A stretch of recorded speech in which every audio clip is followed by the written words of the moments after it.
Ош шаарында биринчи жолу бөйрөк алмаштыруу операциясы ийгиликтүү жасалды. Бул ири операция 30 майда каладагы Ошмунун медициналык клиникасында болгон. Бейтап Кадамжай районунан келген 38 жаштагы Сажида Анапияева болгон. Ал жаштайынан бөйрөк оорусу менен күрөшүп келген. Соңку жылдары оорусу күчөп, дарыгерлер жашоосун улантуу үчүн жалгыз мүмкүнчүлүк бөйрөгүн алмаштыруу экенин айтышкан. Аталган Бейтапка бир тууган иниси донор болуп, операция 4 саатка созулган. Азыр жакшымын, Кудайга шүгүр, Аллага шүгүр, жакшымын азыр. Давлениям ошол операциядан кийин 1-2 күн, 1-3 күндөй биче жогору болуп турду дешти врач. Врачым айтты, бирок нормалдашып калат деди. Айткандай 3 күндөн кийин давлениям ордуна түштү. Азыр 120-90, 130-90, бирок дары ичпей эле өзүм жакшы сезип жүрөм. Ордумдан туруп басып, тамак ичип, азыр өзүмдү жакшы сезип жатам. Сизге донор ким болду? Мага донор бир тууган иним болду 90-жылгы. Азыркы тапта Бейтаптын абалы туруктуу деп бааланып 24 саат дарыгерлердин көзөмөлүндө болууда. Жасалган операциянын дагы бир өзгөчөлүгү донордон органды лазердик ыкма аркылуу кошумча хирургиялык кесүүлөрсүз алышкан. Буга байланыштуу Бейтаптын да донордун да организмине ашыкча зыян келтирилген эмес. Алдыда 3 күн убакыттан кийин Бейтап үйүнө кое берилет. Азыркы учурда Бейтаптын акыбалы жакшы. Биз баардык болгон дренаждар, катетерлер алынды.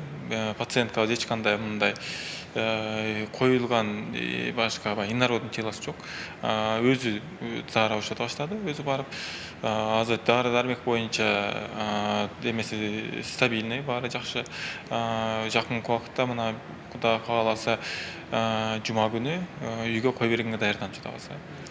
Эч кандай операциядан кийинки осложнение болгон жок. Баары жакшы. 4 саатка созулган операцияга даярдык жалпысынан 3 этап менен жүргүзүлөт. Алгач Бейтап менен донордун ден соолугу толугу менен текшерүүдөн өткөрүлөт. Андан кийин генетикалык дал келүүлөрү каралып, донордун органы атайын аппараттын жардамы менен текшерилет. Бул процесстердин баардыгы жалпысынан 10 күндөн 20 күнгө чейинки убакыт аралыгында аткарылып, Бейтап операцияга киргизилет.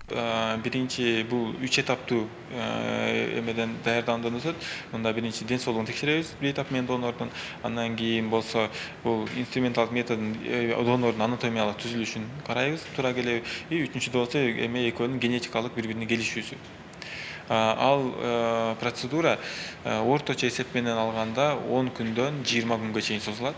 Кээ бирде эртерээк, кээ бирде кечирээк болупчу. Андан кийин бул даярдыктан бүткөндөн кийин операцияга киребиз. Операциянын датасы баардык анализ чыккандан кийин 10 күндөн кийин коюлат. 10 күндөн коюлгандан кийин бизде азыр операция, биринчи операциябыз орточо эсеп менен 4 саатта бүттү. Экөө кошулуп, донор менен реципиент кошулупчу. Бүгүнкү күндө Ошмунун медициналык клиникасында диагностика, дарылоо жана татаал хирургиялык операцияларды жасоого бардык шарттар түзүлгөн. Клиника Кыргызстанда сейрек кездешүүчү заманбап чет элдик медициналык жабдуулар менен жабдылган. Ал эми аппараттардын бири Швейцариядан алынып келинип, пайдаланып жатат. Ал канды тазалоого жана органдарды алмаштыруу операцияларында Бейтаптарга так диагноз коюуга жардам берет.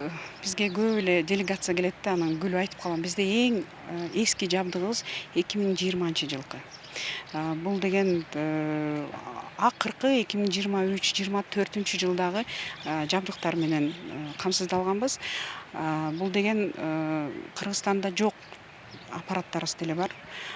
Бардыгы Европанын, Америкадан, Швейцариядан, Кореядан келген жабдыктар, Германиядан келген жабдыктар. Кыскасы, ушул операция кылганы бөйрөктү биз кылдык. Бөйрөк кылган боор трансплантация операциясын кылганы дагы толук мүмкүнчүлүгүбүз бар. Белгилей кетсек, буга чейин Минкапторго Асадылбек Касымалиев адамдын органдарын жана ткандарын трансплантациялоонун тартибин жөнгө салган жобону бекитип, ага ылайык бул жаатта 4 гана медициналык мекемеге иштөөгө уруксат берилген. Алардын ичинен Ошму жалгыз окуу жай болуп саналат. Учурда клиника биринчилерден болуп каттоодон өтүп ишин баштаган. Эми жарандар чет өлкөгө чыкпай туруп операция жасатууга мүмкүнчүлүк алышты. Толбай Бурканбеков, Адилбек Абдакимов, Ош ТВ.